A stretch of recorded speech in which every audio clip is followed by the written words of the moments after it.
Vamos a empezar con la clase de este miércoles y vamos a orar para que el Señor sea quien nos guíe a lo largo de esta clase.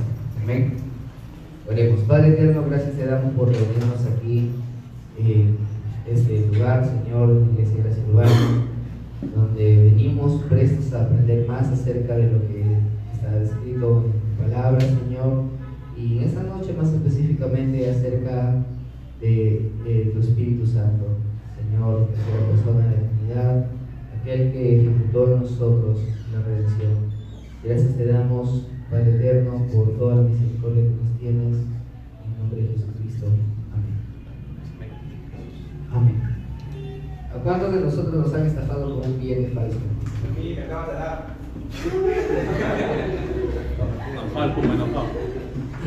Es típico, ¿no? Es típico. Cuando piensas que ya te aprendiste todas las características del billete, te das cuenta que te dieron un nuevo falso.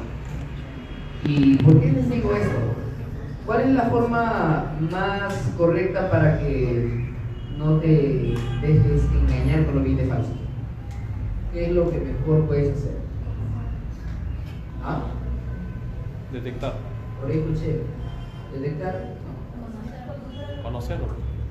Exactamente, tienes que conocer el verdadero. La única forma de que identifiques cuando te han dado un billete falso es definitivamente cuando conoces el billete verdadero. Si no conoces el billete verdadero, siempre vas a ser engañado. Y precisamente eso es un principio que nosotros debemos aprender, en especial cuando hablamos del tema que vamos a iniciar en esta noche. Ya acabamos lo que es la doctrina de Cristo y ahora empezamos con lo que es la doctrina del Espíritu Santo.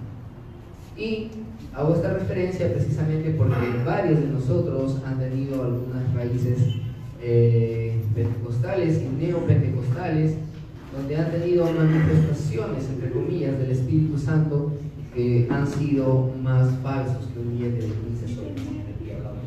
¿No? Entonces, para poder aprender e identificar cuándo corresponde a la obra correcta y verdadera del Espíritu Santo, es necesario que aprendamos a identificar, de acuerdo a las Escrituras, quién es el Espíritu Santo y cuál es su obra a lo largo de las Escrituras y en nuestra vida. Asimismo, hablar acerca de los dones que hay en el Espíritu Santo y del verdadero bautismo o llenura del Espíritu Santo. Pero obviamente no vamos a hablar de todos esos temas en la clase de hoy día, ¿no? Sino que van a ser tomadas algunas otras clases más. Hoy día vamos a centrarnos en la persona del Espíritu Santo. Amén. Y como ya saben, como es de costumbre, ya hace un mes, cuando empezamos la clase de Cristología, hicimos un pequeño panorama acerca de la persona de Cristo en el Antiguo y en el Nuevo Testamento. Pues de igual manera vamos a hacer un pequeño panorama acerca del Espíritu Santo en el Antiguo y Nuevo Testamento. Cuando ustedes escuchan definiciones acerca del Espíritu Santo en otro tipo de iglesias o inclusive en las definiciones que te dan las sectas, mayormente terminas concluyendo de que el Espíritu Santo es una cosa. ¿No es así? ¿Has escuchado algunas definiciones, me imagino, ¿no? Uno de los más comunes es lo que enseñan los testigos de Jehová. ¿Qué le dicen? Es una fuerza activa. Una fuerza activa, ¿equivalente a qué?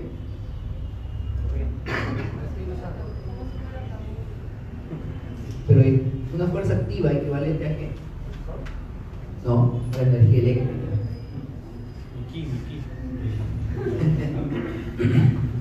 Y si ustedes se dan cuenta, cuando se trasladan al concepto que tienen muchas de las iglesias neopentecostales, voy a tratar de no utilizar el término carismático, ¿sí? Porque sé que varios de ustedes lo primero que se le viene a la mente es carismático. Pero les voy a hablar en esta noche de que nosotros somos carismáticos. ¿Sí? Nosotros somos realmente carismáticos. No voy a utilizar ese término, sino más bien utilizaré el término neopentecostal, que es lo correcto.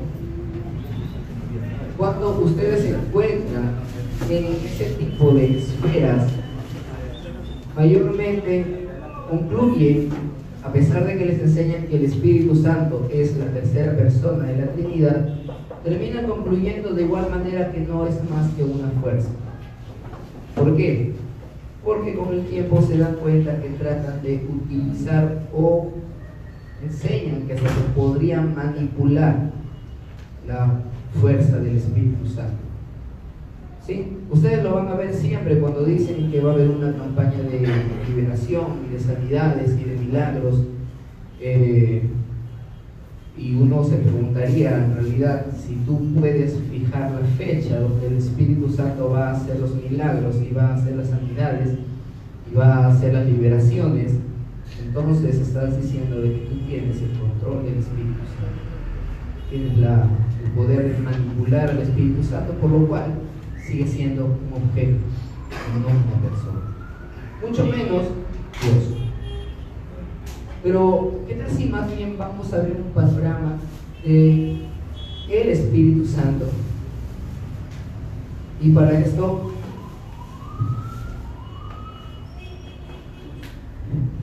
va a haber algunos textos que no voy a citar, pero los voy a mencionar y ya ustedes van a tener la tarea de buscar dónde está. Pero uno de ellos es el típico de Pablo, que dice que en Cristo somos más que vencedores. ¿No es así? Ese término de vencedores tiene una profundidad tan grande que en realidad no solamente significa como que después de aguantar tantas pruebas y tribulaciones al fin ganaste, no, sino más bien viene de un término llamado hipernicomen, que significa un superconquistador. En Cristo eres un superconquistador, y para que tú puedas en Cristo ser un superconquistador, definitivamente el poder que se te confiere tiene que ser de una entidad completamente superior a lo que nosotros podríamos imaginar. Y toda nuestra historia va a empezar en Génesis capítulo 1, versos 1 y 2. ¿Quién me puede ayudar con ese versículo? Esos versículos. ¿Alia? No hay Biblia, no hay cristiano.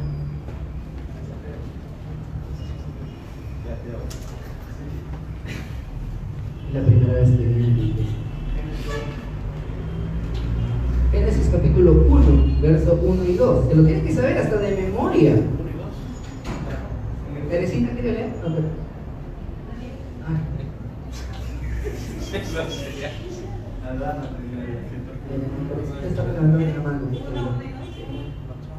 En el principio creó Dios los cielos y la tierra. Y la tierra estaba desordenada y vacía, y las tinieblas estaban sobre la faz del abismo. Y el Espíritu de Dios movía sobre la faz de las aguas. Bien, existe una doctrina un poquito extraña, más extraña que este micrófono. Hola. Sí, escucha. Hola. Por ratos. Una doctrina un poco extraña que te enseña que entre el versículo 1 del capítulo 1 de Génesis y el versículo 2 existen miles de millones de años en los cuales hubo una gran catástrofe.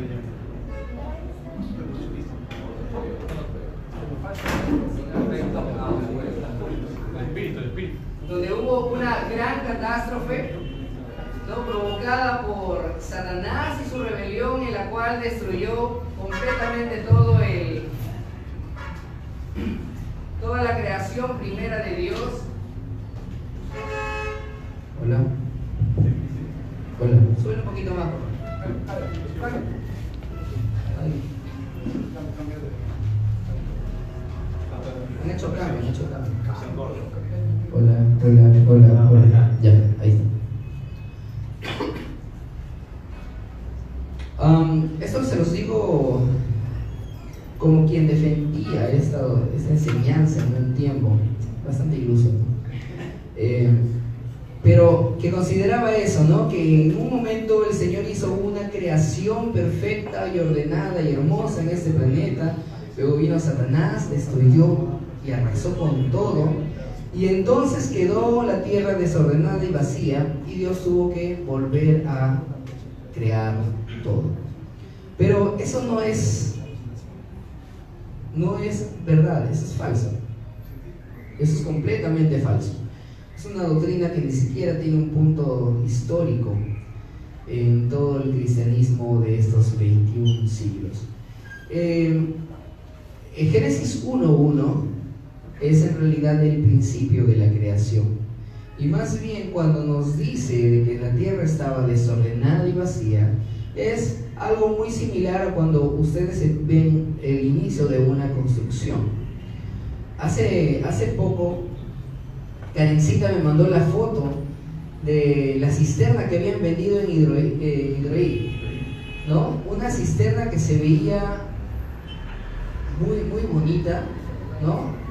Pero si recordaran cómo empezó esa cisterna, cuando les llegaron las placas, no tiene ni siquiera el mínimo parecido, ¿no? De cuando estaba el material original y todo el desastre que se tuvo que hacer para que llegue a la conclusión final. De igual manera, cuando nos dice que la tierra estaba desordenada y vacía, no es de que no hubiera absolutamente nada, sino que no había nada de la creación que ahora nosotros conocemos. ¿Por qué? Porque el Señor lo primero que había hecho eran todos los elementos que iban a formar parte de esta nueva creación que Él mismo haría en todo su esplendor. Y más bien el versículo 2, cuando nos dice que es el Espíritu de Dios moviéndose sobre la faz de las aguas, nos da el indicio del poder creador del Espíritu Santo. Ya en otras ocasiones nos han preguntado, ¿y entonces quién ejecutó la creación? ¿Fue el Padre, fue el Hijo o fue el Espíritu Santo? Y recuerden que respondimos, los tres, exactamente. Entonces aquí vemos, ya más específico, la participación del Espíritu Santo en el principio de la creación. Amén. Ustedes van a ver ahí que dice que el Espíritu se movía, pero en realidad el término que debería utilizarse ahí es el término incubar, ¿sí?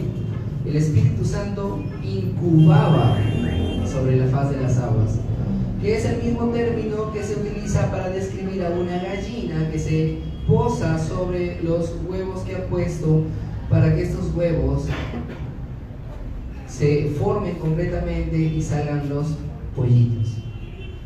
Simpáticos los pollitos. Y ricos cuando crecen. Amén.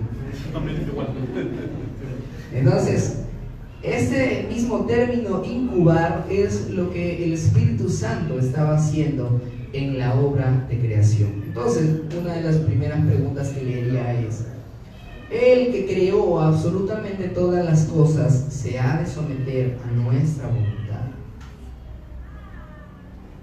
No los escucho. Recuerden de que esto no es un sermón, es una clase, y ustedes tienen libre participación, así que no se cohiban. ¿Amén? Bien, entonces, estamos convencidos de que definitivamente el Espíritu Santo no tiene por qué someterse a la voluntad del ser humano, porque Él es Dios y es Dios creador. Amén.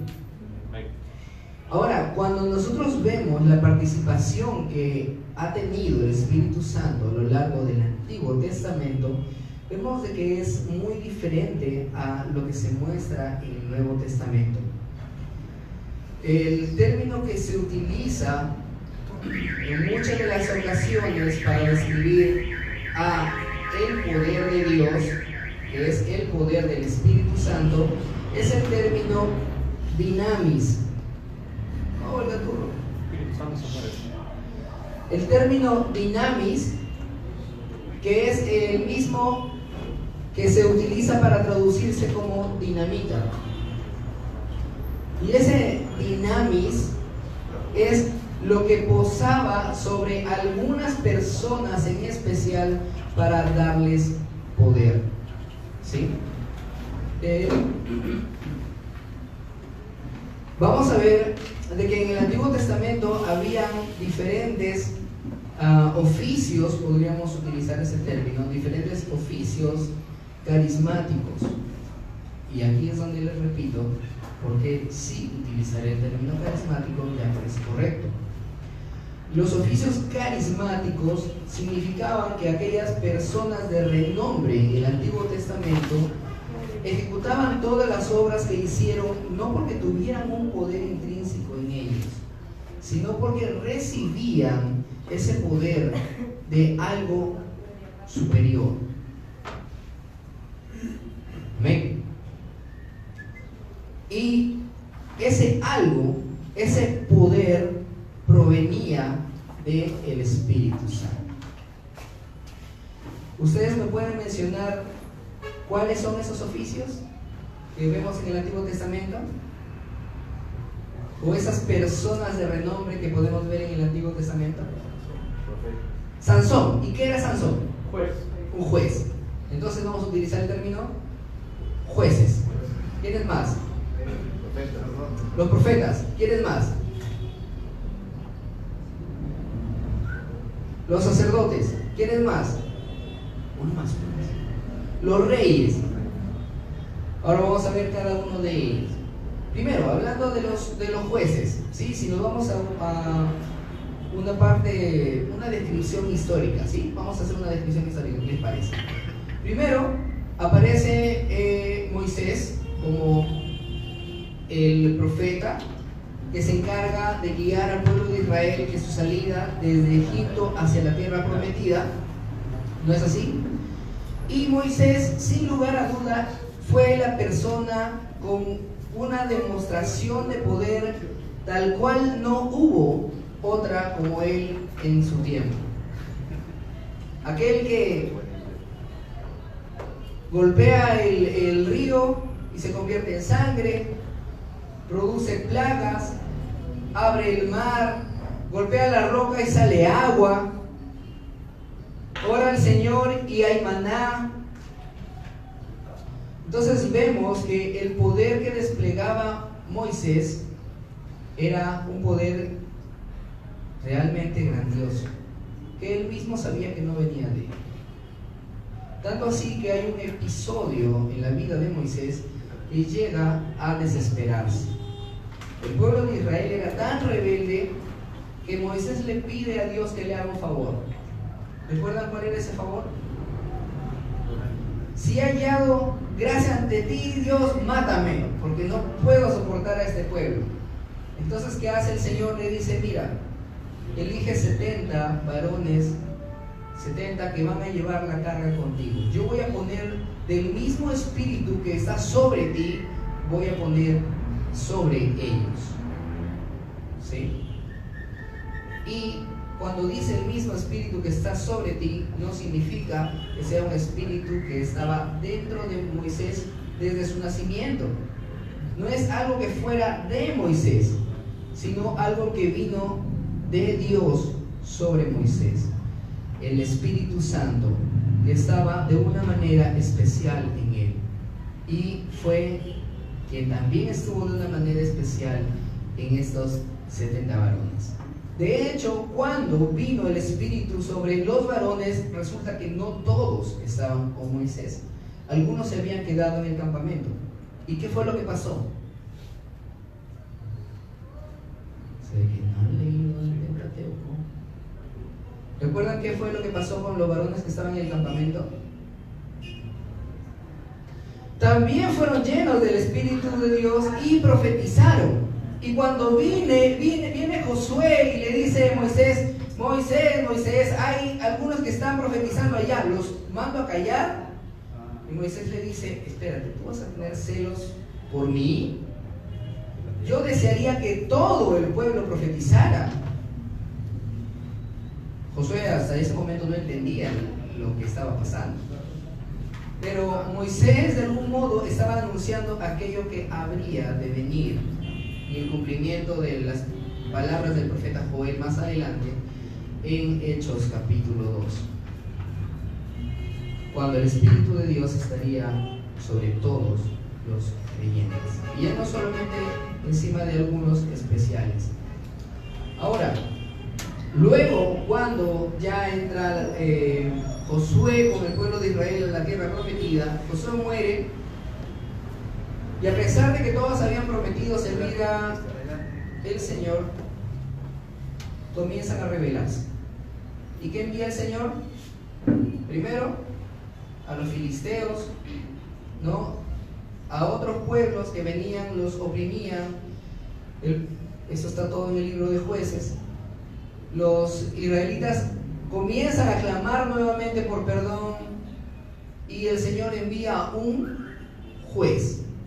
Y cuando eligen a estos jueces, el primero fue, no lo voy a decir, lo dejo como tal. Pero cuando viene el primer juez, solo les diré que era el yerno de Caleb. No, de Caleb, no, de Caleb.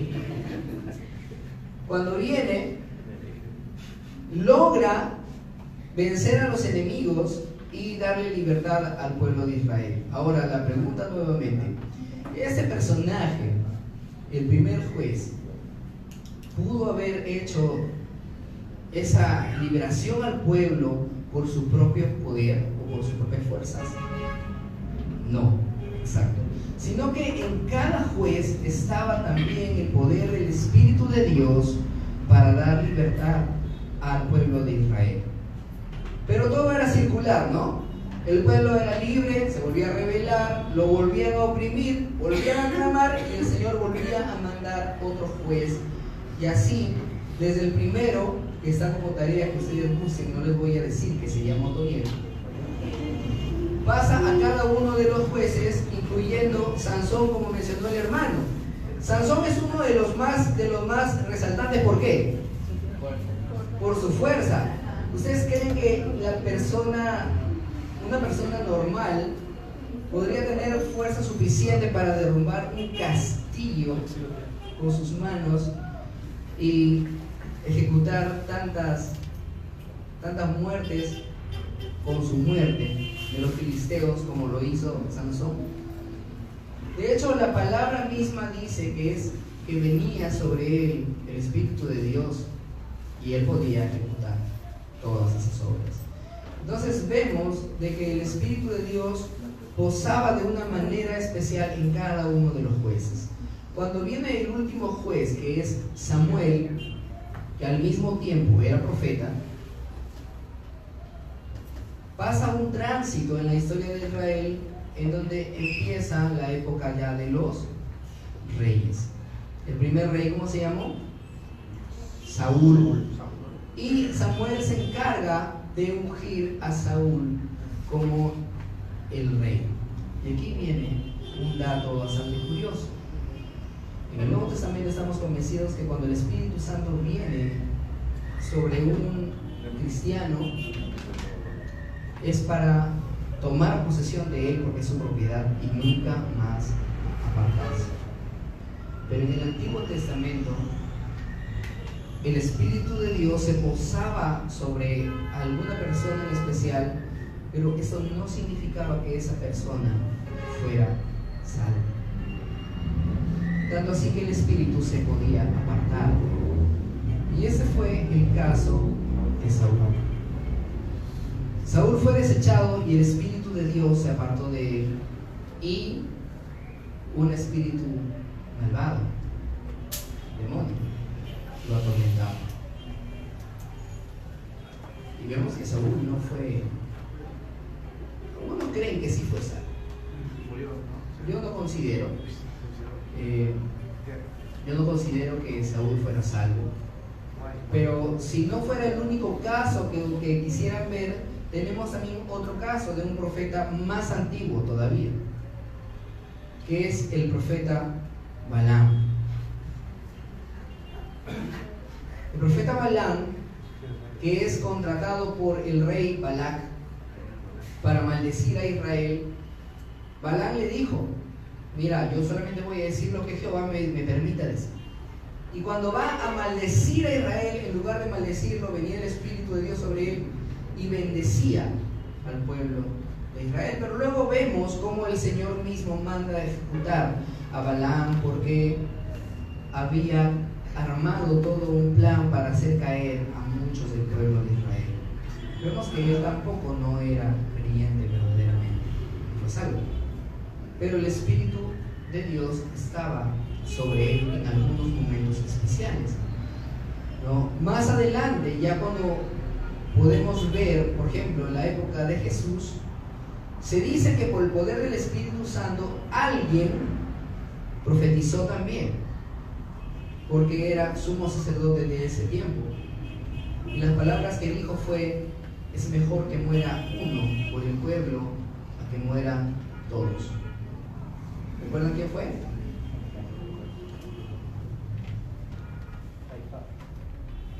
Caifás. También se lo voy a dejar de tarea. Si fue Caifás o fue Anás. Los dos eran sumos sacerdotes en ese tiempo. Y uno era el suegro del otro, así. Lo voy a dejar para que investigue. Pero ahí ven otro caso de alguien que no era creyente, no era salvo, pero por el Espíritu de Dios profetizaba también. Así que si alguien viene a decirles que profetiza como prueba de su cristianismo, ya tienen pruebas suficientes de que no todo el que profetiza o dice profetizar es salvo. Ahora, Sammy, ¿profetizas? No, pregunta. Ah, O sea, pero siempre estás explicando o dando casos tú en los que personas que son usadas por el Espíritu Santo, ¿no? Sin ser creyentes, pero cada vez y cada ocasión en la que fueron usadas por el Espíritu Santo dijeron algo que era cierto. Sí. ¿Correcto? O sea, no hay caso en el que el Espíritu Santo use a la persona o al profeta, entre comillas, para decir algo que no es verdad. Mira, ya que lo mencionas, podemos ver un caso completamente contrario en la historia del rey Acab. ¿Recuerdan al rey Acab? Sí, el rey Acab estaba dispuesto a ir a Ramón de Galaad y reconquistar la ciudad, y entonces sus profetas estaban animándolo, ¿no? Y decían: sí, rey, anda, tú vas a ganar. El Espíritu de Jehová me ha dicho que se hicieron unos cuernos, dice, y que te vayas con estos cuernos, y con estos cuernos vas a cornear a tus enemigos. Ve, oh gran rey. Y el rey Josafat, que era de la parte de Judá, ya que acá era de Samaria, le dijo: no hay todavía otro profeta que podamos consultar. Y acá le dijo: sí, hay uno, pero siempre me profetiza mal. Pero bueno, si tú quieres, hay que consultarle, ¿no? Ya, traigan a Micaía. Y viene Micaía y le dice: Micaía, ¿vamos a pelear? Y Micaía le dijo: sí, anda, rey, sí, vas a ganar. Y el rey se enoja, ¿no? Ya ves, no te digo, él siempre me profetiza mal. Y Josafat le dice: Micaía, por favor, dinos qué es lo que el Señor te ha mostrado. Y Micaía le dijo: he aquí, yo vi el consejo del Señor en el cielo, ¿no? Y el Señor diciendo: ¿quién irá y convencerá a Acab de que vaya a la batalla para que muera? Y apareció un espíritu en medio de todos y dijo: yo iré. ¿Y cómo lo harás? Seré palabra de mentira en la boca de sus profetas. Y el Señor le autoriza, le dice: irás y lo harás.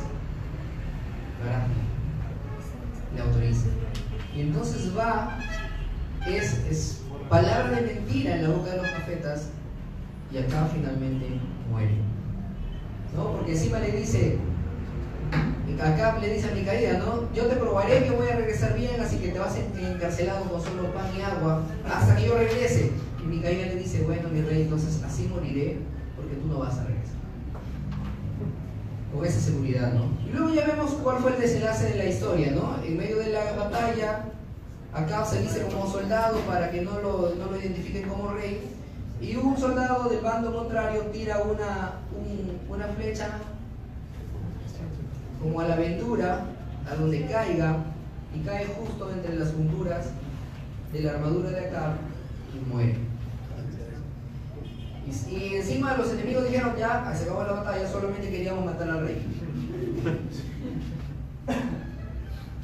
Y así terminó la historia de Acab. Entonces vemos de que en ese caso los que profetizaban a Acab con palabras de mentira, ninguno de ellos profetizó por el Espíritu Santo. El único que sí profetizó por el Espíritu Santo fue Micaía, y le dijo lo que sí iba a pasar, que iba a morir. Así que, como dice Sammy, cuando vemos en el Antiguo Testamento las personas que no eran creyentes verdaderos, pero que hablaron por el Espíritu Santo, siempre dijeron algo verdadero.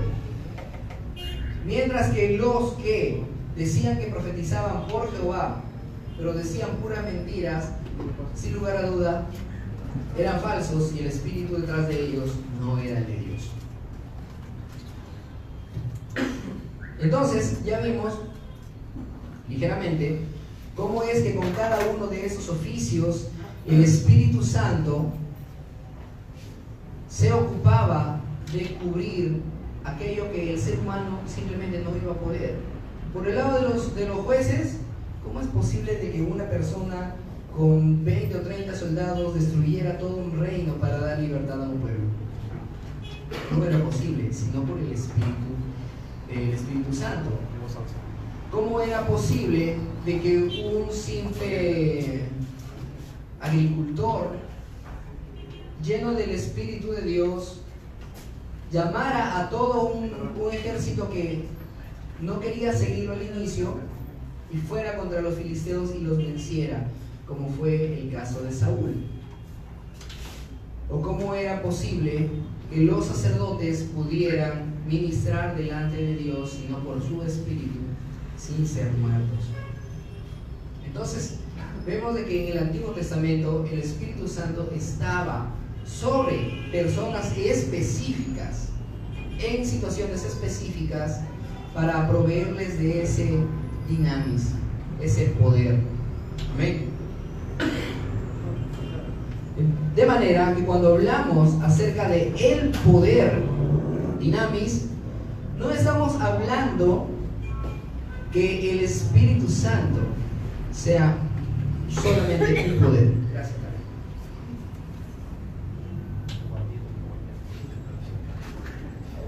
No estamos hablando de que el Espíritu Santo sea un poder, sino que el Espíritu Santo es el que da ese poder. Amén. Bien, entonces, cuando hablamos de oficios carismáticos, al utilizar el término carismático, hacemos referencia a lo que nosotros entendemos como un don. Más adelante en la otra clase, cuando hable de los dones del Espíritu, lo van a ver con más extensión esta parte, pero ahora solamente mencionaré que precisamente carismático viene de charismas, que significa don. Entonces todas estas personas con los oficios carismáticos, como lo he mencionado, recibían dones especiales del Espíritu Santo que funcionaban en el momento que el Espíritu Santo quería, no en el momento que ellos quisieran. Inclusive algunos tenían algunas condicionales, ¿no? Como el caso de Sansón. Vas a ser nazareo, no te vas a cortar el cabello jamás. Cuando él desobedeció, ¿qué pasó? Se apartó el Espíritu de Dios y luego ya no tuvo más fuerza, ¿no? Cuando le cortaron el cabello y Dalila le dijo la frase de siempre, ¿no? Sansón, los filisteos sobre ti. Él intentó liberarse y ya no pudo. El Espíritu de Dios se había apartado de él. Luego más adelante vemos que él se arrepiente, ¿no? Él se arrepiente y logra derrumbar todo el templo. No creo que en el transcurso de un segundo, en un abrir y cerrar de ojos, le apareciera cabello nuevamente y el cabello le diera las fuerzas, sino que fue el Espíritu de Dios nuevamente sobre Sansón para ejecutar esa destrucción.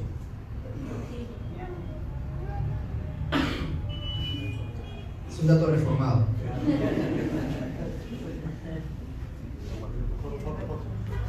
¿Hasta ahí alguna pregunta? Walter. Por ese lado, Walter. ¿Hasta ahí alguna pregunta? No. Quiero que quede bien claro acerca de la participación del Espíritu Santo en el Antiguo Testamento. ¿Hasta ahí todo claro? Si está todo claro, pasamos al Nuevo Testamento. ¿Sí? Sí. Bien, Génesis 1.1 dijimos de que el Espíritu Santo incubaba sobre la faz de las aguas, de manera de que el poder creador del Espíritu Santo que ejecutó todo lo que nosotros vemos, curiosamente es el mismo o en la misma connotación que se utiliza el Evangelio de Lucas capítulo 1 versos 34 y 35. ¿Alguien que me ayude con esa lectura? Voluntario. Lucas 1.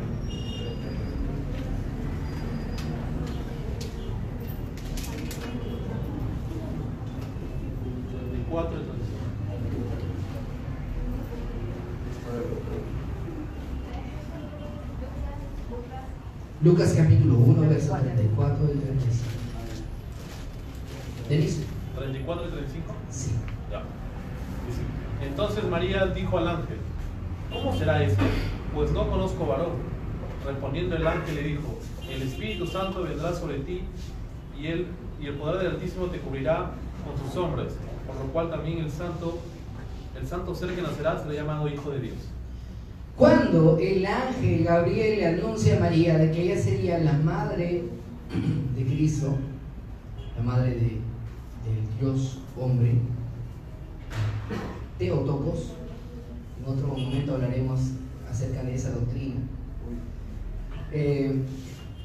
María le dijo algo que era ciertísimo. ¿Cómo era posible de que yo tenga un hijo si nunca estuve con varón?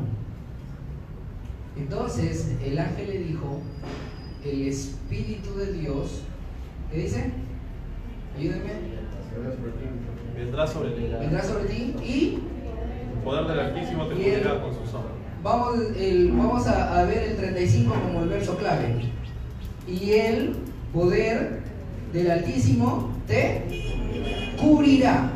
Ese término cubrirá tiene la misma connotación de el incubar de Génesis 1.2. La misma función. El Espíritu Santo que hizo la creación al principio fue el que se encargó de que Jesucristo fuera encarnado en el vientre de María. Amén. Y de hecho, algo que nosotros tenemos que recordar siempre es que la Biblia habla acerca de que Jesucristo se encarga de sostener toda la creación. ¿No es así? En Génesis capítulo 2, cuando ya se habla acerca de la creación del ser humano, dice que Dios tomó del polvo, ¿no? Formó al hombre y luego ¿qué hizo? Sopló aliento de vida. Amén. Hálito. Cuando Dios sopla aliento de vida en el ser humano, lo que está haciendo es compartir de su vida a través de el Espíritu Santo.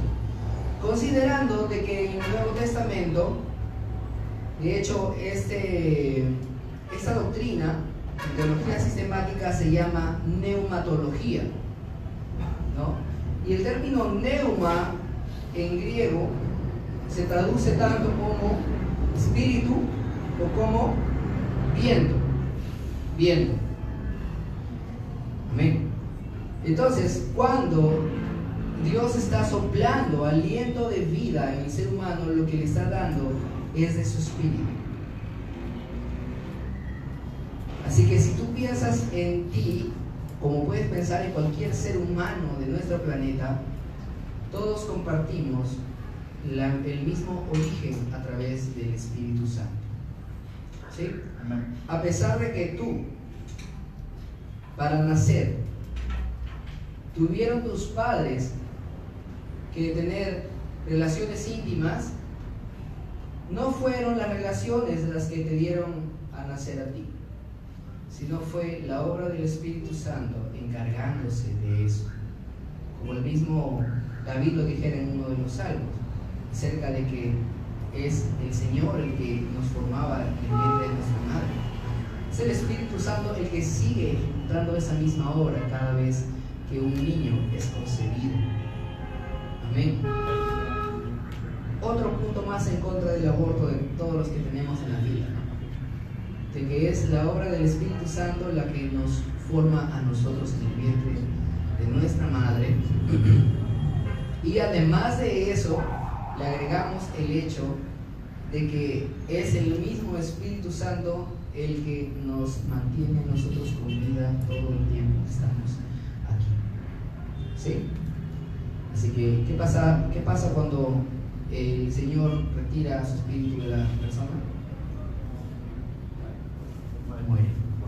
Exacto. Entonces, podemos concluir filosóficamente que el fin de la vida de una persona es el momento en el que el Espíritu de Dios se aparta de él. Y eso no quiere decir que eso sea exclusivo para cristianos, sino que es para todos, ¿no? Es como, digamos, parte de una obra general a todos los seres humanos. No hay nada especial en eso. No hay nada especial, es algo general. Lo especial lo vamos a ver precisamente a continuación. Alguien que me ayude con el Evangelio de Juan, capítulo 10, verso 10.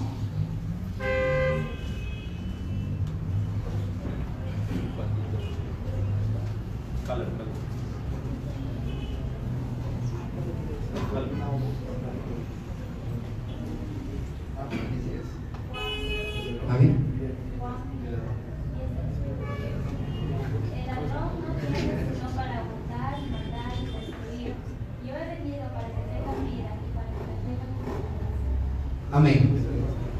En otra ocasión hablaremos del ladrón. ¿Sí? El ladrón que, haciendo solamente un pequeño adelanto, a pesar de que el diablo también cumple las mismas funciones de matar, hurtar y destruir, Jesús no se refería al diablo en ese versículo, sino, ¿Alex? ¿En los falsos qué? A los falsos maestros. Amén.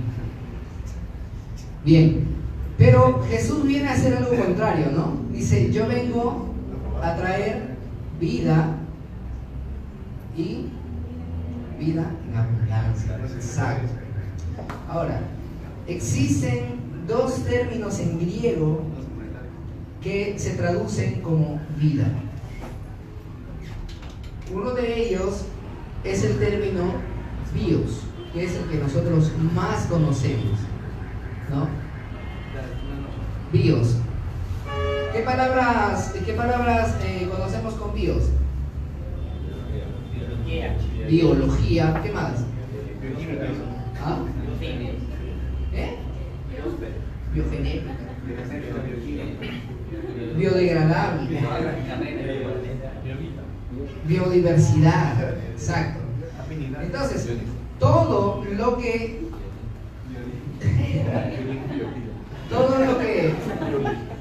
deriva de ese término bio, con B grande, no es escribir por ahí bio con B chica. Todo lo que deriva de ese término bio se refiere a la vida natural. Pero Jesús en ese versículo de Juan 10:10, o al menos Juan, cuando escribe este versículo, no utiliza el término bios. Juan utiliza un término llamado zoe. Zoe, pero sin H, Mavi. Zoe, Z-O-E, Zoe. Y ese término Zoe quiere dar a mencionar una vida que es especial, que es precisamente la vida espiritual. ¿Por qué? Al público que Jesús estaba hablando no era a los muertos de un cementerio, eran personas que estaban vivas como nosotros. ¿Y por qué el Señor a personas vivas les dice yo quiero que tengan vida? Si les está hablando de vida natural, no tiene sentido. Pero el Señor no les estaba hablando de vida natural, sino les estaba hablando de vida espiritual. Entonces, el Señor manifiesta que trae vida.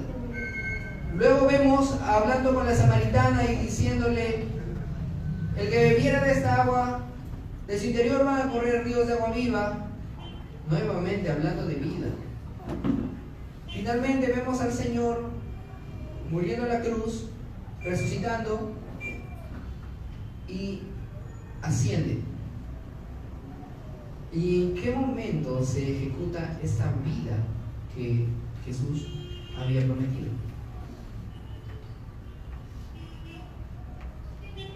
Nosotros decimos que tenemos vida en Jesús, pero no es el mismo Jesús el que ejecuta, sino más bien el Espíritu Santo.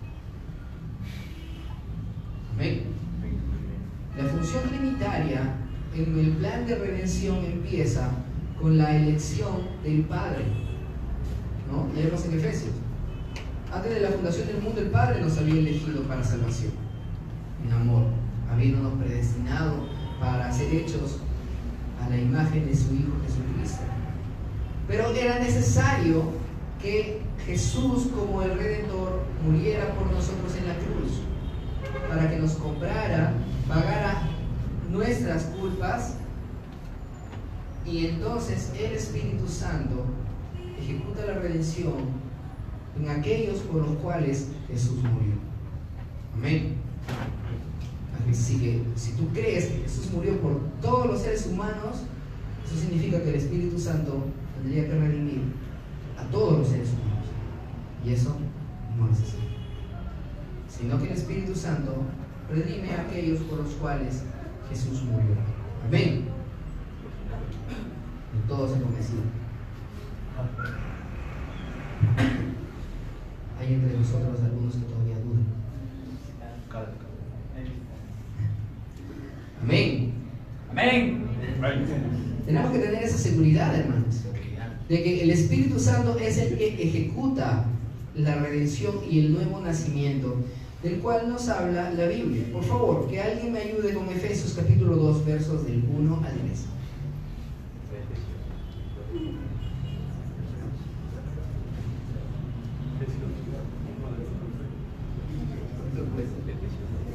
Del 1 al 3.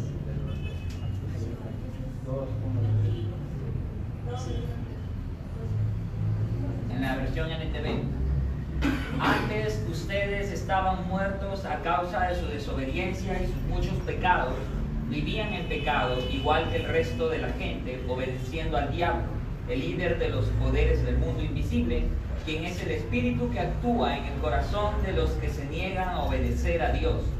Todos vivíamos así en el pasado, siguiendo los deseos de nuestras pasiones y la inclinación de nuestra naturaleza pecaminosa. Por nuestra propia naturaleza éramos objetos del enojo de Dios, igual que todos los demás. Amén. Pablo se dirigía a un público vivo o a un público muerto. ¿Ah? Nunca he visto a Pablo haciendo algún tipo de espiritismo o queriendo contactar con el más allá. Les estaba hablando a un pueblo vivo, físicamente hablando. Físicamente hablando. No vamos a decir carnal, porque carnal ya tiene otras connotaciones, ¿no? Pero sí físicamente hablando, estaban vivos. Pero les dice que estábamos muertos. Y en esa misma circunstancia nos encontramos todos en algún momento. Muertos. ¿En qué estado? Muertos por causa de sus delitos y pecados. Sujetos a Satanás, en otras palabras, ¿no? Para no usar todos los términos que utiliza Pablo. Y luego más adelante dice: pero Dios, que es rico en misericordia, por su gran amor con que nos amó, aun estando muertos en nuestros delitos y pecados, nos dio vida juntamente con Cristo. Por gracia somos salvos. Pero dése cuenta de estas palabras que utiliza Pablo. Nos dio vida juntamente con Cristo. Amén. Juntamente con Cristo. No solamente que Cristo nos da vida, sino que Dios nos da vida juntamente con Cristo, y esto es por medio de la obra del Espíritu Santo. Y eso lo vemos con más claridad en el Evangelio de Juan, capítulo 3, en la narrativa de la noche en que Nicodemo va a buscar a Jesús. Va de noche.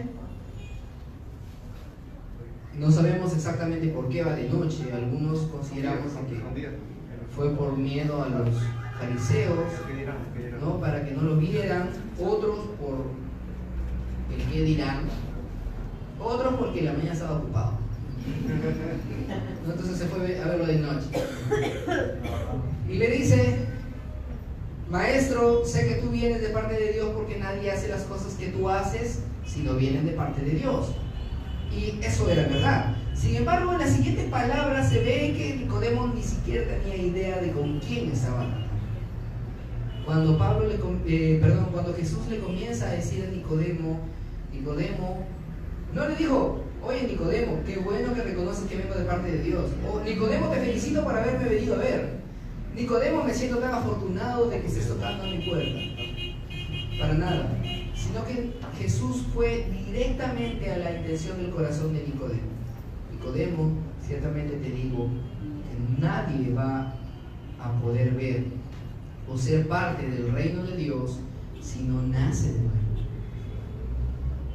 Y vemos Nicodemo siendo un maestro de la ley, un maestro de Israel, comienza a tener dudas y le dice: Señor, ¿cómo es esto posible? Yo ya soy viejo, voy a volver a entrar al vientre de mi madre para volver a nacer.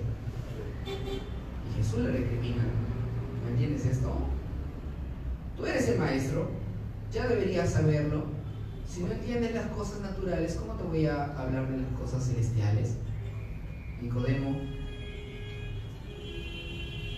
el viento, uno no sabe ni de dónde viene ni hacia dónde va. Así son los que nacen del Espíritu. En otras palabras, le estaba diciendo dos cosas. Uno, el nuevo nacimiento del que te estoy hablando es por medio del Espíritu. Y dos, nunca vas a saber cuándo nazcas de nuevo, porque es una obra del Espíritu Santo. Amén.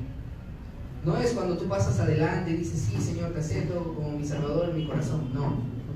Sino cuando el Espíritu haya determinado.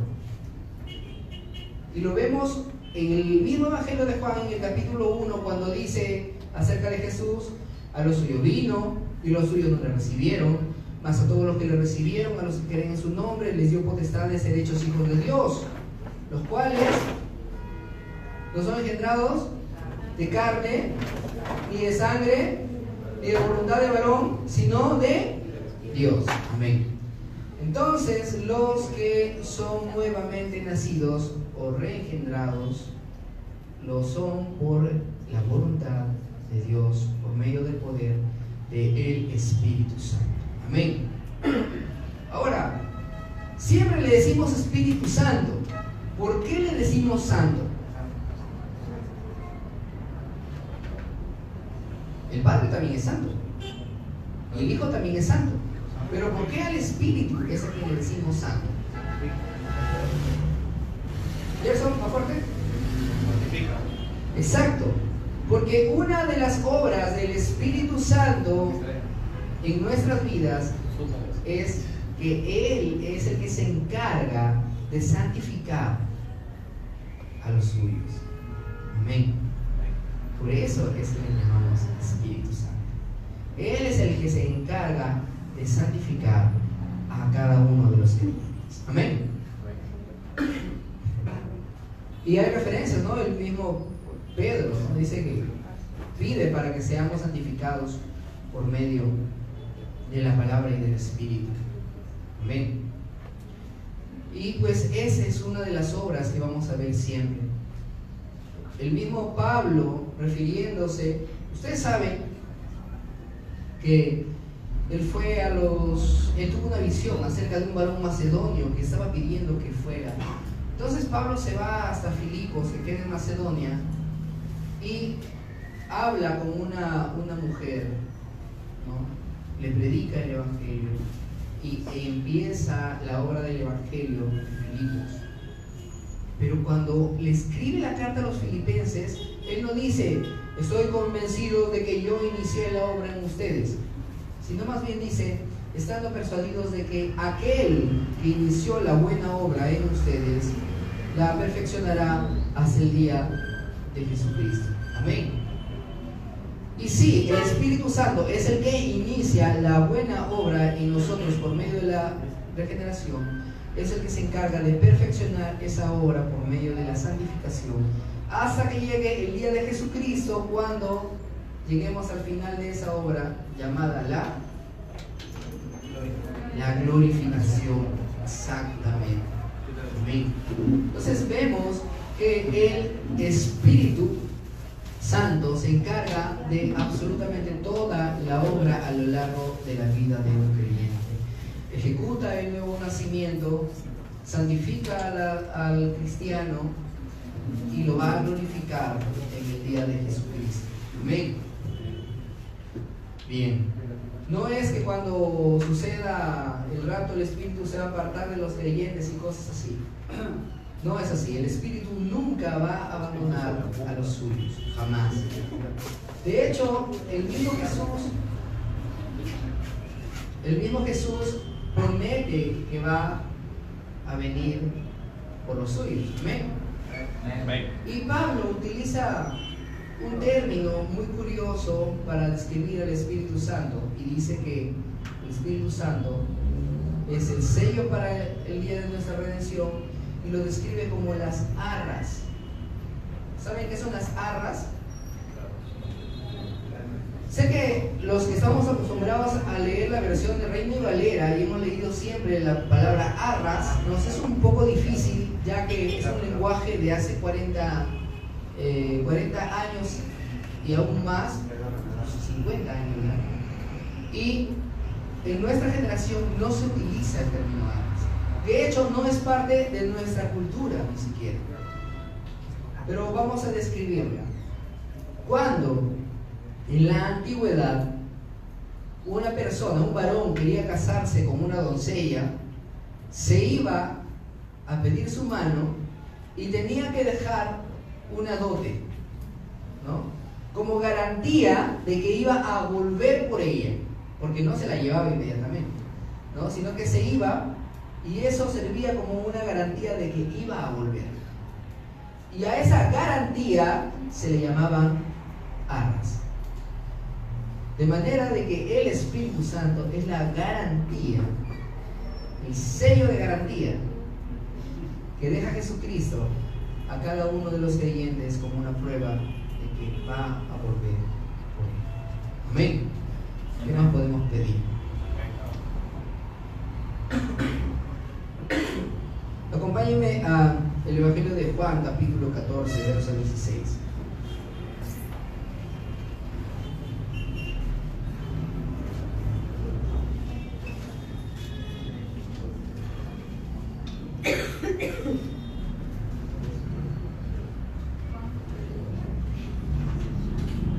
Juan, ¿qué capítulo? Juan 14. 16.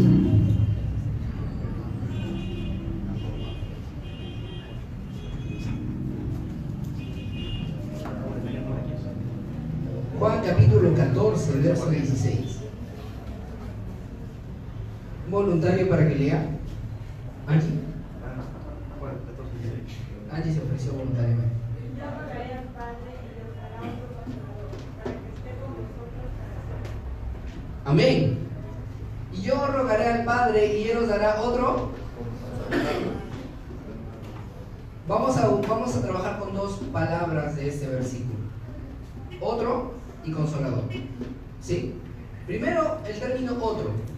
Cuando Jesús dice otro, significa que había uno antes, ¿verdad? ¿Y quién era ese uno? Jesús. Eli, más bien. ¿Ah? Eli, más bien. Exacto. De manera que el Espíritu Santo en nosotros cumple la misma labor que cumplía Jesús en el momento que se encontraba junto a sus discípulos.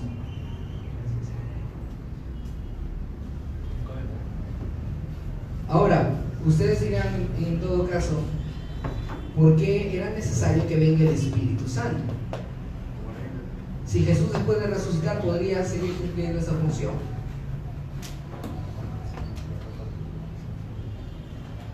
¿Ustedes qué dicen?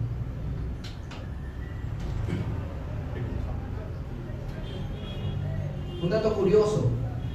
Cuando predicaba Jesús, ¿cuántas personas se convertían? ¿Ah? Los jalo. Si fuera examen, los jalo. Cuando Jesús predicaba, los únicos que se convertían eran sus propios discípulos, los cuales se llamaban. Todavía nadie más. ¿No? Inclusive el número se redujo tanto que Jesús les llegó a decir a sus discípulos, ¿ustedes también se quieren ir? Y los discípulos que le dijeron, ¿a dónde iremos? Solo tú tienes para recibir eterno. Pero cuando predicaron los apóstoles, ¿cuándo se convertían? 5.000, 6.000. ¿Por qué? Espíritu Santo. Por la obra del Espíritu Santo. Amén. Era el Espíritu Santo el que habría de efectuar la redención, como ya lo habíamos hablado. Pero además, recuerden que cuando Jesús está aquí en la tierra, Él se había despojado, no que no lo tenía, sino que Él mismo había limitado el poder con el cual actuaba aquí, de manera de que estaba sujeto a un cuerpo físico en medio de nosotros. En cambio, el Espíritu Santo no está sujeto a un cuerpo, está en todos lados. De manera de que nuestra conexión con Jesucristo, a pesar de que Él es omnipresente y está en todos lados, pero la conexión directa es por medio del Espíritu Santo. Amén. Entonces, era necesario, y el mismo Jesús lo dijo, es necesario que yo me vaya, porque si yo no me voy, no habría de venir el Espíritu Santo. Amén. Una contra para los unitarios, ¿no? Una contra para los unitarios, que en sus términos dirían, si yo no me voy, no podría regresar en forma de Espíritu Santo, ¿no? Pero vemos que eso no es lo que dice la Biblia. La Biblia dice, si yo no me fuera, no podría venir el Espíritu Santo que proviene del Padre. Por eso nosotros somos trinitarios. Y los que no lo sean son herejes.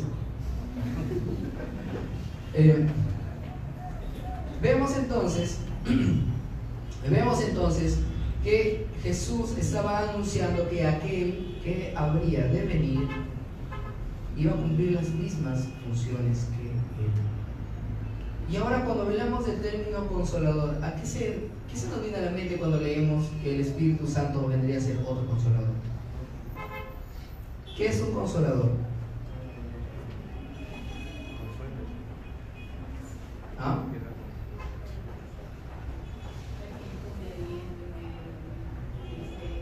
¿Ya? ¿Ya? ¿Qué más? ¿Qué más? ¿Se dan cuenta que cuando ustedes intentan explicar el término consolador, para empezar ustedes se sienten tristes? ¿No se han dado cuenta? ¿No? Tratan de ponerse en ese lugar, en ese momento de cuando necesito consuelo. Pero hermanos, a pesar de que el Espíritu Santo sí da consuelo al corazón, no debemos limitar esa función, ya que consolador es un término muy pequeño para lo que realmente significa la palabra que se usa aquí. Y el término en griego que se utiliza es parácletos, con K, parácletos. Inclusive las traducciones católicas, por ejemplo de la Biblia latinoamericana, dice: y enviará otro paráclito. Su término está mucho más correcto que el que utilizamos nosotros en la Reina Valera, lamentablemente. Así que a partir de hoy quiero que se vayan con esa idea de que consolador es poco para lo que significa parácletos. Parácletos viene de la unión de dos términos, uno que es para, que significa el que está al lado de. Cuando hablamos acerca de cristología, les hablé de tres términos en griego que describen con, ¿no? Para describir, recuerdan, y el verbo era con Dios, ¿sí? El término que se utiliza con en esa ocasión no es el mismo que se utiliza aquí. El que está con alguien, en el término para, significa el que está junto o el que camina junto a otra persona. Ustedes lo ven, por ejemplo, ¿recuerdan las guerrillas? ¿No? Las FARC, ¿sí? ¿Recuerdan las FARC? O Sendero Luminoso, ¿sí? Cuando ustedes ven a Sendero Luminoso, ustedes dicen guerrilla, ¿sí? Pero cuando los que han vivido la época de la caída de Fujimori, ¿sí? Bruno, no voy a ver, Bruno, necesito ser consolado. Cuando hablamos de la caída de Fujimori, comienzan a aparecer dos grupos. Uno era el grupo Colina y el otro el grupo Rodrigo Franco, ¿sí? Y a esos no se les llama guerrillas, a esos se les llaman grupos paramilitares. ¿Por qué paramilitares?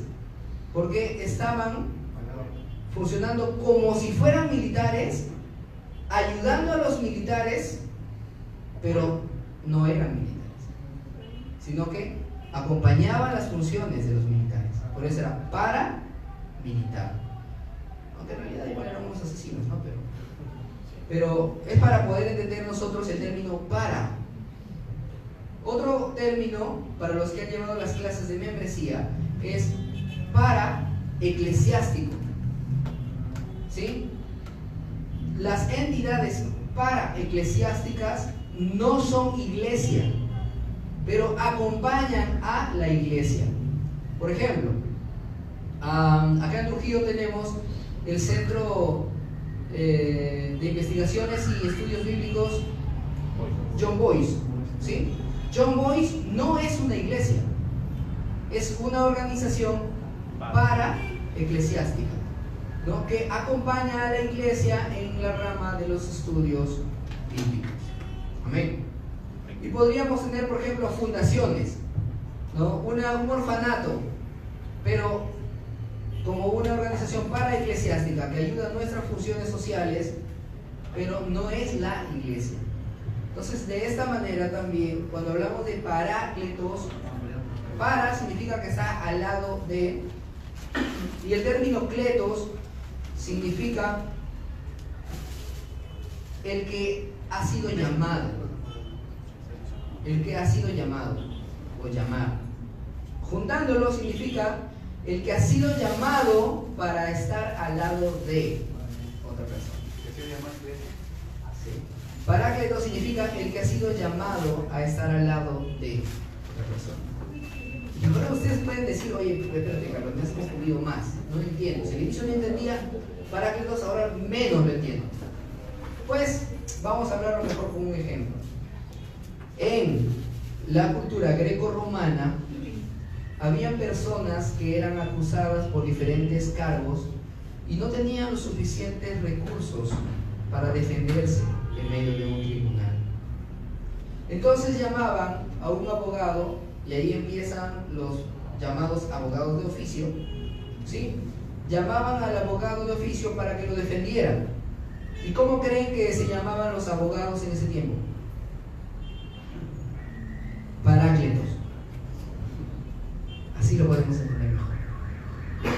El Paráclitos era aquel que debía abogar por el inocente que no tenía recursos para defenderse solo.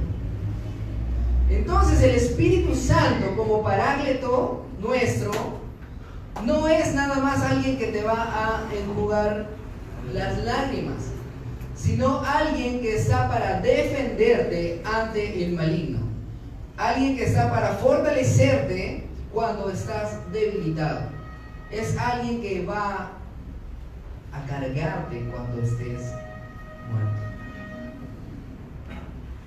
Esa es la función del Espíritu Santo, y es mucho más de lo que habíamos imaginado cuando solamente leíamos Consolador, ¿o no es así?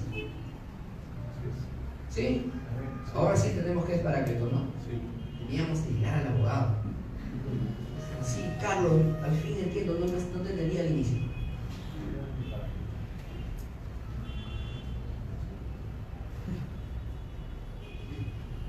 Primera de Juan capítulo 2, verso 1. Hijitos míos, estas cosas os escribo para que no pequéis. Mas si alguno hubiera pecado, abogado tenemos para con el Padre, a Jesucristo el justo. Fíjense, hermanos, que el término abogado que se utiliza ahí en el griego es paráclitos. Pero curiosamente, el traductor de nuestras versiones bíblicas decidió traducir paráclitos en ese versículo como abogado y en el versículo de Juan como consolador. ¿Quién creen que se equivocó? ¿Ah? Se equivocó Juan, ¿no? Poniéndole paráclitos en el Evangelio. No, ¿verdad? Vemos de que la traducción está incorrecta, porque ese mismo abogado que se le menciona a Jesús en 1 de Juan capítulo 2 verso 1 es el mismo término de abogado, paráclito, que debería estar en Juan capítulo 14 verso 16, que ya hemos leído hace un momento. Si lo vemos en mayor extensión, tendríamos que leer desde el capítulo 15 del Evangelio, Juan 15 del 24 hasta capítulo 16 verso 4 y aún más.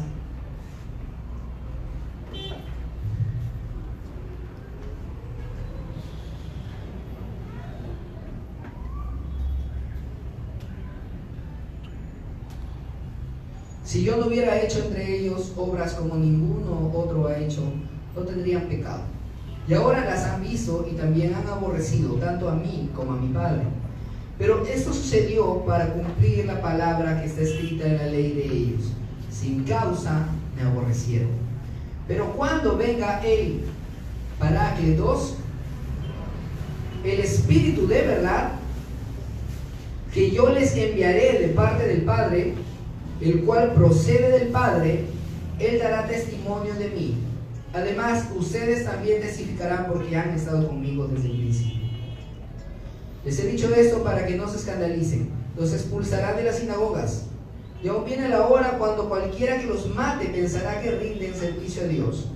Eso harán porque no conocen ni al Padre ni a mí. Sin embargo, les he dicho estas cosas para que cuando venga su hora se acuerden de ellas, que yo se las dije. ¿Y quién les haría recordar? El Espíritu Santo.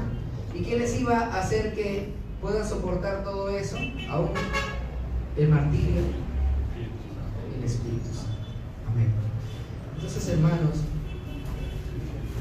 quiero que esta noche nos vayamos con un panorama más amplio para poder llevar las clases de las siguientes semanas. El Espíritu Santo no es solamente el poder.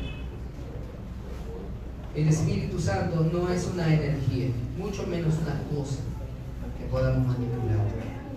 El Espíritu Santo es Dios mismo, la tercera persona de la Trinidad. Amén.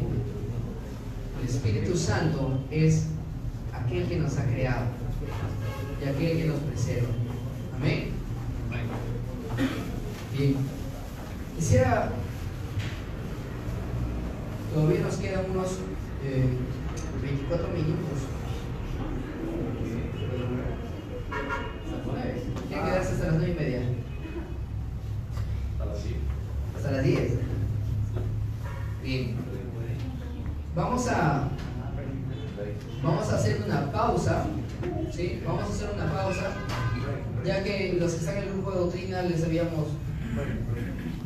habíamos anunciado de que, igual que la semana pasada, como un modo de apoyo, ya que no hay cobranza de entradas a las clases, son libres, pero desde la semana pasada los hermanos de acá de la iglesia estábamos organizando unas pequeñas actividades para poder financiar gastos que tenemos, ¿no? Como el alquiler de local y otras cosas, ¿no? Y esta semana han traído tamales. Sí, tamales. ¿A qué precio, Carecita? $1.50. Ya.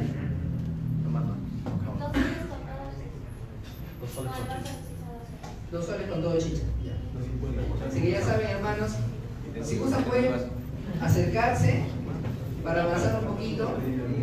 Pueden avanzar, recibir, regresar para poder hacer una ronda de preguntas. ¿Sí? No quiero que nadie se vaya a ir con dudas esta noche. Sin dudas y sin tamas.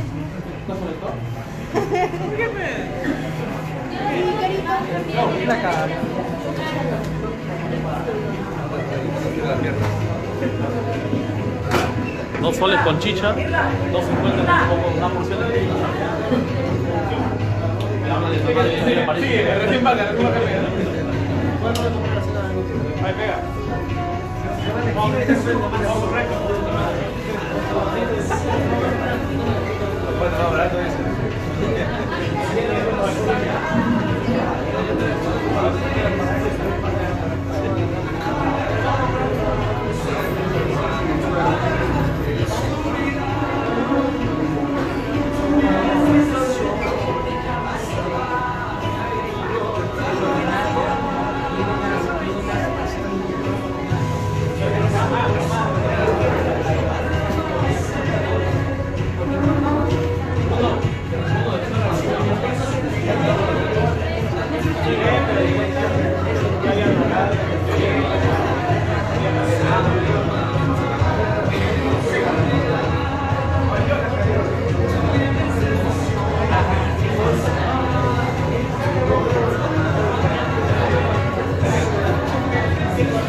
Pausa.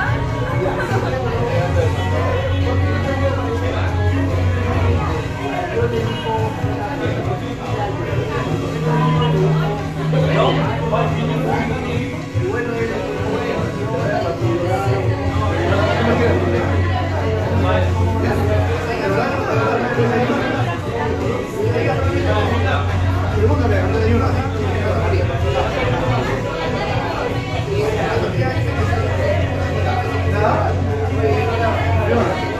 Como sabes que anda está mal, como sabes que anda mal,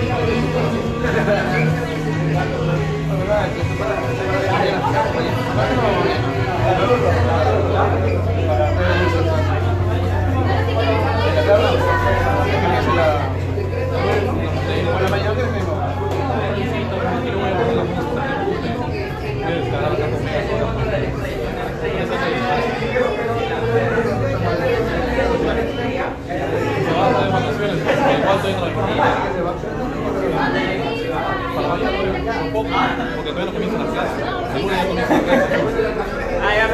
Me felicito. Sí, ayer llegué en la noche, como a las 10:30, por ahí, fui a tomar. Mi papá me dice, me olvidé de decirte que la esquina, y toda la madrugada. Por eso que no vine a la oración, porque me preocupé. No, ya no sabes. ¿Tres? Me levanté a las 7 de la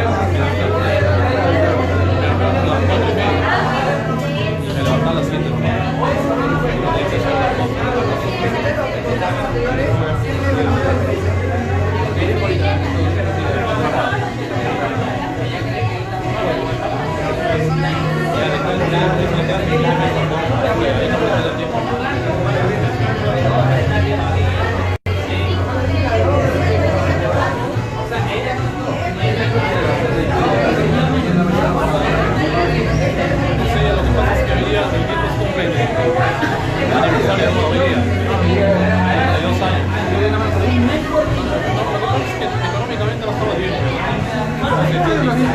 Tienes razón, mi mamá. Yo le he dicho que para salir, no para venirme a Hermanos, volvemos.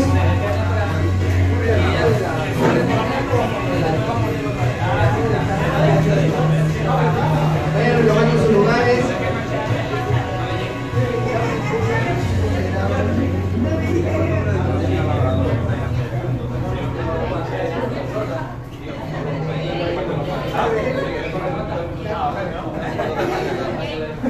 Un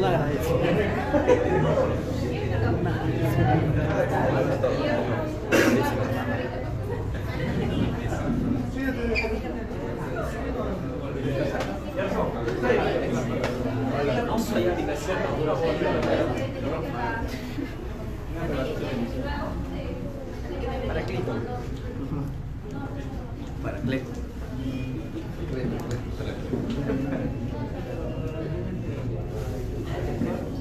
¿Ya están todos en sus lugares?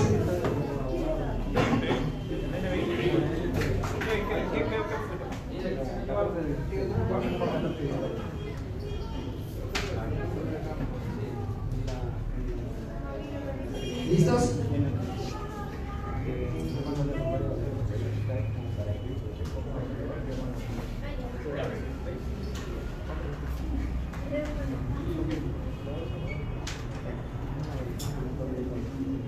Ahora sí, hermanos, tenemos todavía 10 minutos. Bastante, ¿no? Como alcanza como para una pregunta. Ya saben, no quiero que se vayan con dudas, porque este tema es bastante importante para los que vienen. Yo me encargo de hacer un panorama y luego van a venir ya, creo que son 3 semanas seguidas hablando de los dones del Espíritu Santo. Así que necesito que esta noche se vayan con el tema bien claro. Sammy. ¿Podrías, para que no te tomen los 10 minutos, pero rápidamente aclararnos la manera de obrar del Espíritu Santo en el Antiguo Testamento, comparándola con la del Nuevo Testamento y en el hoy en día? En 3 minutos. Sin que te tomen los 10 minutos, claro. La verdad, 2 minutos. Ya, a ver, en el Antiguo Testamento, en primer lugar, acerca del Espíritu Santo como el Creador. El Espíritu Santo ejecuta su poder creador en Génesis 1:2 en adelante, Y ese mismo poder es el que preserva toda la creación hasta nuestros días, ¿sí? En ese aspecto no ha cambiado. El Espíritu Santo es el dador de vida en Adán y es el dador de vida en cada uno de nosotros. En ese aspecto no ha cambiado, ¿sí? Hasta ahí estamos en sintonía. Vemos de que en esos aspectos el Espíritu Santo no ha cambiado las funciones en todo este tiempo. Ahora, hablando del Antiguo Testamento como los oficios carismáticos que ya habíamos mencionado, el Espíritu Santo concedía poder especial en momentos especiales a personas que Él mismo había elegido en determinados momentos. Jueces, reyes, sacerdotes y profetas, ¿sí? La ejecución del poder del Espíritu Santo sobre esas personas no significaba que esas personas fueran creyentes o sean salvas, ¿sí? Pero en la mayoría de los casos sí. Algo típico, justo estábamos conversando con Fátima hace un momento, algo típico es el caso de los profetas. Todos los profetas que hablaron por medio del Espíritu Santo, ellos sí siempre eran salvos, porque eran personas escogidas para recordar al pueblo que debían arrepentirse y volver a los caminos de Jehová.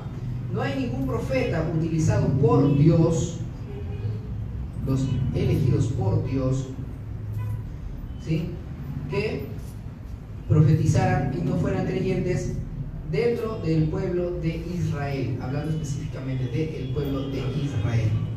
El único caso de profeta pagano que no fue creyente fue el profeta Balaam, ¿sí? En el caso de los sacerdotes, en el principio eran ungidos por el sacerdocio anterior, ejercían, eran de parte de Dios, pero luego conforme avanza el tiempo, los sacerdotes comienzan a apartarse de los caminos del Señor. Y de hecho, a causa de esto es que comienzan a venir más profetas. En una ocasión con Jerry hablábamos acerca de este tema precisamente, de que ustedes se van a dar cuenta en el Antiguo Testamento que conforme los sacerdotes comenzaban a apartarse de Dios, de los caminos del Señor, comienzan a aparecer más profetas. Porque los profetas eran los que les recordaban incluso a los sacerdotes que debían arrepentirse. El nombre del profeta más antiguo que utilizó el término profeta fue un voluntario que utilizó el término profeta. Moisés todavía estaba dentro del rango patriarca. Usted habla de la era de los profetas. De los reyes, sí. Los reyes. Samuel utilizaba el término vidente. ¿Ah? Sí, es una pregunta difícil porque han tenido que leer todo Samuel, Reyes y Crónicas para hacerlo. Pero es un nombre muy conocido. El primero que aparece ya con ese término de profeta o varón de Dios fue Elías. Antes de Elías cumplían la labor de profeta, pero no se hacían llamar profetas. El mismo Moisés nunca dijo que era profeta, excepto cuando dice: el Señor levantará en medio de ustedes un profeta así como yo. Pero el término profeta que entendía Moisés era muy diferente al término profeta que entendía Elías, porque Moisés era el líder de todos y los encaminaba, era un patriarca. Claro. En el caso de Elías ya cumplía las características típicas de un profeta de esos tiempos. Se apartaba de todos, vivía solo y venía solamente a dar los mensajes de Jehová. Y luego de Elías, ustedes ya saben que viene Eliseo, vienen más, y el último que cumple esa labor de profeta fue Jesús. Juan el Bautista, exactamente. Juan el Bautista, que fue el segundo Elías, curiosamente, ¿no? El primer Elías y el segundo Elías eran muy parecidos. ¿Por qué? Porque Juan el Bautista es el que viene a cumplir esa profecía de que había de venir Elías. Amén. La función de Jesús como profeta, para los que vieron el tema de la semana pasada de los oficios de Jesús, era algo con una extensión de más enorme. Porque no solamente, recuerden esto, los profetas hablaban acerca de lo que habría de venir. Jesús era el cumplimiento de todas las profecías. Así que Jesús no va a tener una comparación con ninguno de los otros profetas. Jesús es completamente superior en su oficio como profeta. Ahora, posterior a la función que tenía Juan el Bautista como profeta, más adelante ya no hay ninguno. ¿Sí? Los otros, como ya lo vieron la semana pasada y también lo van a ver en las siguientes semanas en los dones del Espíritu Santo, van a ver de que hay algunas impresiones del Espíritu en nuestras vidas a modo de, ¿cómo se dice? No son revelaciones, inspiraciones. Inspiraciones. Y uno de ellos en el Nuevo Testamento es el llamado profeta Agabo, ¿sí? Pero que no era un profeta como Juan.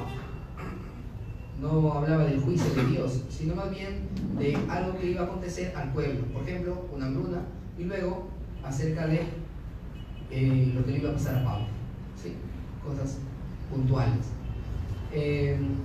Luego, acerca de las funciones ya del Espíritu Santo en el Nuevo Testamento, empieza con todo lo que es el tema de la redención ejecutada en las personas, el nuevo nacimiento, la santificación, la glorificación, y nunca se aparta de los creyentes, ¿sí? Ahora, una pregunta: ¿ustedes creen que en el Antiguo Testamento las personas se salvaban sin nacer de nuevo o nacían de nuevo? Es difícil, ¿no? Difícil determinarlo.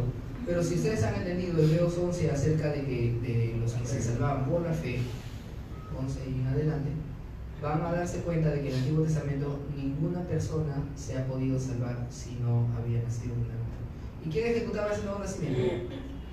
El Espíritu Santo. Entonces el Espíritu Santo ejercía un nuevo nacimiento en las personas del Antiguo Testamento para que se salvaran, al igual como las personas del Nuevo Testamento, y al igual como nosotros en este tiempo. Amén. Así que para los que de repente dicen, pero si Dios nunca cambia, ¿por qué el Espíritu Santo sí cambió? Bueno, se van a dar cuenta entonces que las labores del Espíritu Santo en el Antiguo Testamento siguen siendo las mismas en el Nuevo Testamento, pero en el Nuevo Testamento ya está más explicado, porque la revelación está completa y podemos interpretarlo mejor que si solo leyéramos el Antiguo Testamento. Y en la actualidad el Espíritu Santo sigue ejecutando la redención, el nuevo nacimiento, la santificación y posteriormente la glorificación en el día de Jesucristo. Amén. Esto menos 10 minutos. ¿Otra pregunta?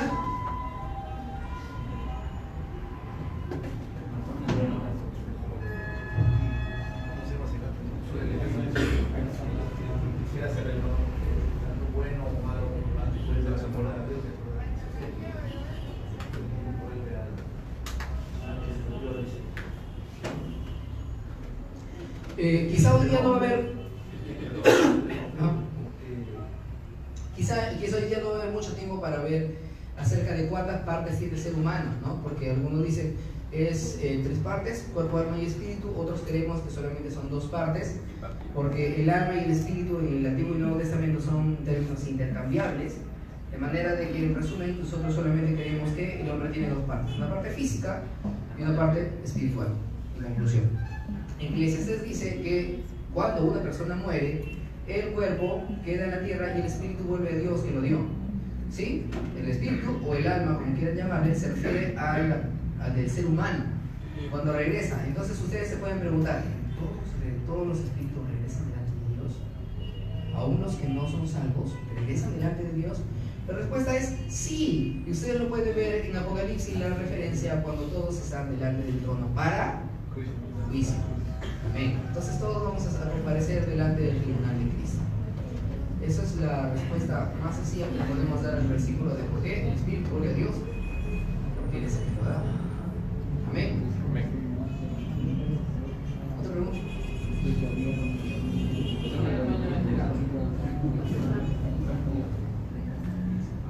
¿Cómo se llama?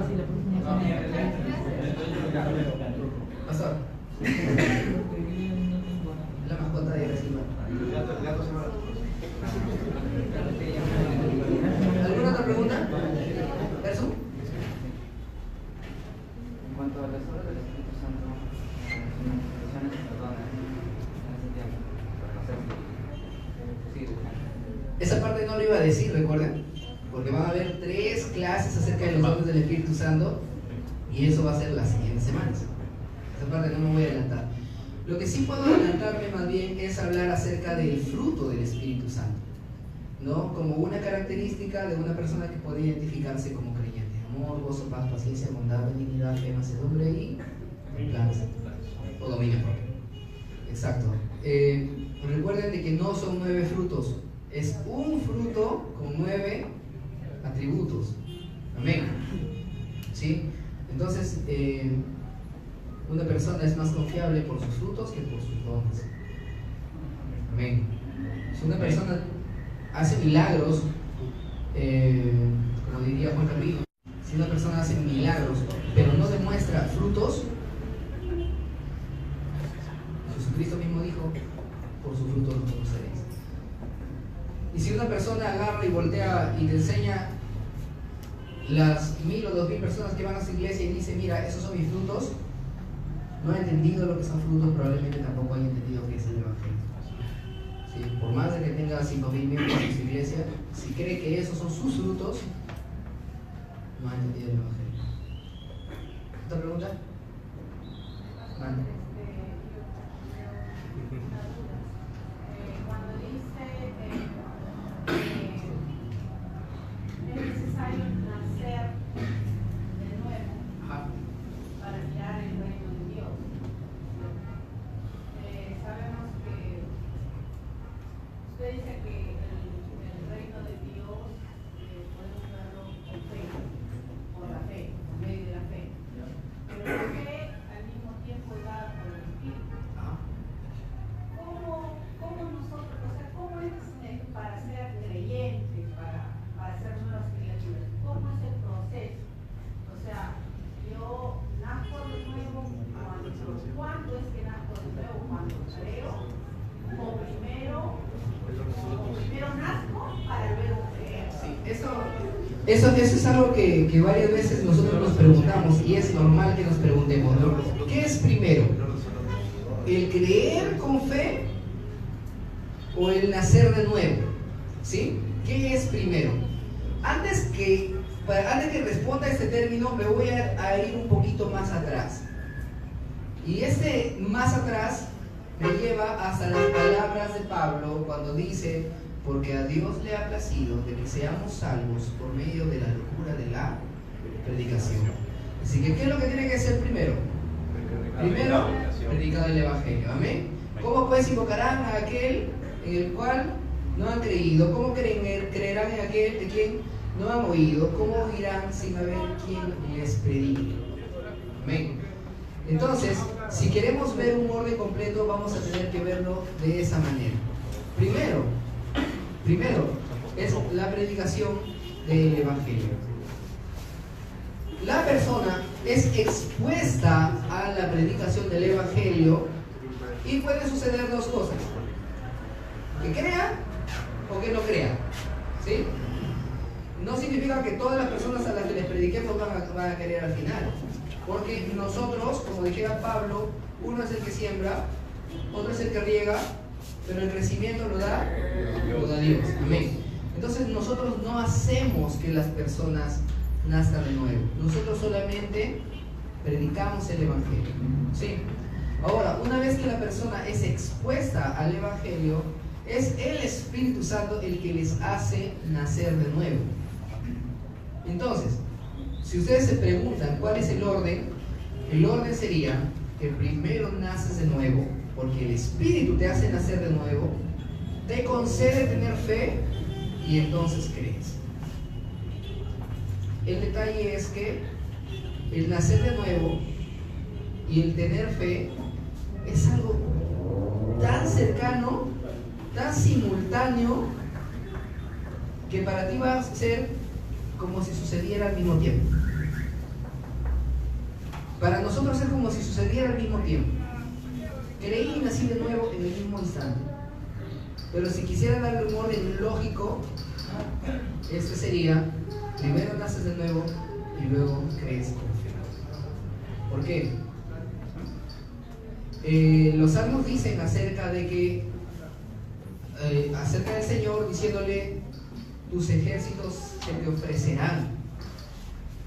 De manera de que estamos seguros de que aquel que es creyente no ha creído por presión, sino que por su propio deseo se rinde ante el Señor.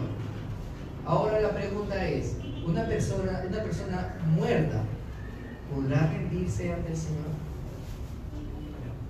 No es así, no, jamás. De hecho, la Biblia dice que las personas que no son creyentes no solo no quieren cumplir la ley, sino que no pueden, están incapacitados. Entonces, eso es, claro, esa es la depravación total. Entonces, una persona que ha nacido por el Espíritu, ha nacido de nuevo, ahora tiene vida y ahora sí se ofrece voluntariamente ante el Señor. Tu decisión de seguir al Señor ha sido la primera decisión libre que has podido tener. No es que tú decidiste y entonces el Señor te hizo nacer de nuevo, porque tú no podías decidir, estabas muerto. Una vez de que el Espíritu te ha hecho nacer de nuevo, entonces ahora puedes decir, Señor, quiero servir. ¿Sí? Eso para entenderlo, porque algunos consideran de que las doctrinas calvinistas, ¿no?, las doctrinas de la gracia, te incitan a que, como que si fueras manipulado, obligado a servir a Dios. Pero no es así, sino muy por el contrario, entiendes que tú estabas muerto y ahora que tienes vida, voluntariamente te puedes rendir ante el Señor, lo que antes no podías.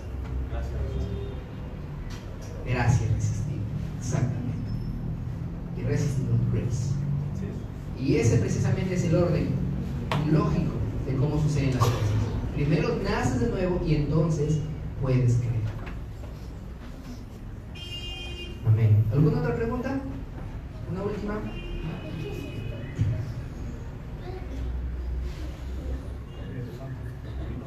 ¿Alguna otra pregunta?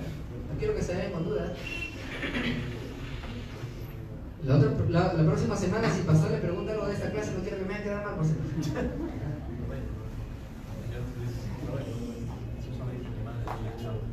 ¿Nadie más? ¿Yo les pregunto? A ver.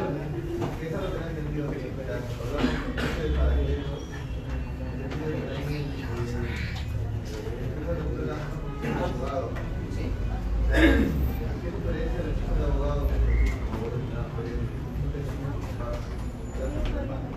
¿En qué se diferencia la función de abogado que hace Jesús?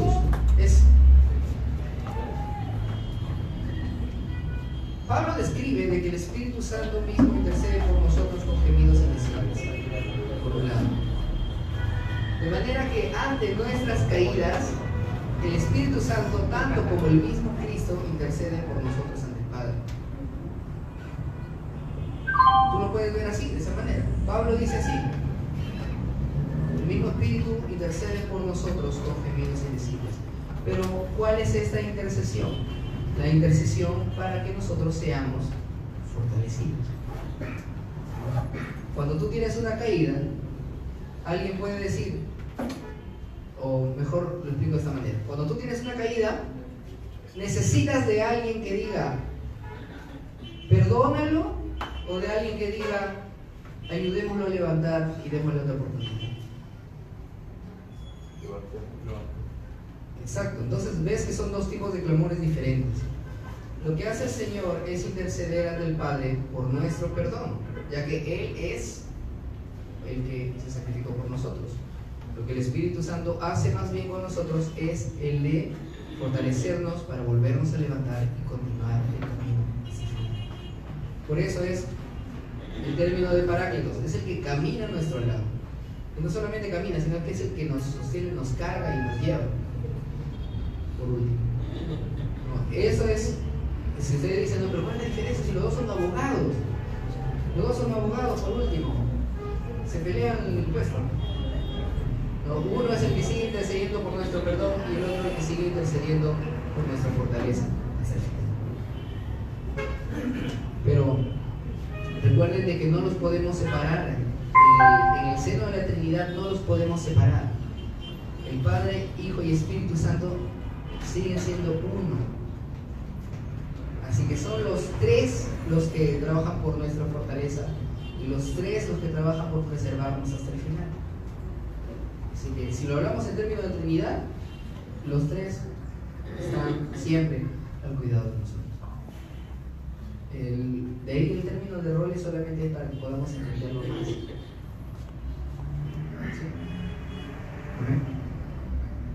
Bien. Entonces ahora sí vamos a retirarnos, vamos a orar para que el Señor nos ayude. Y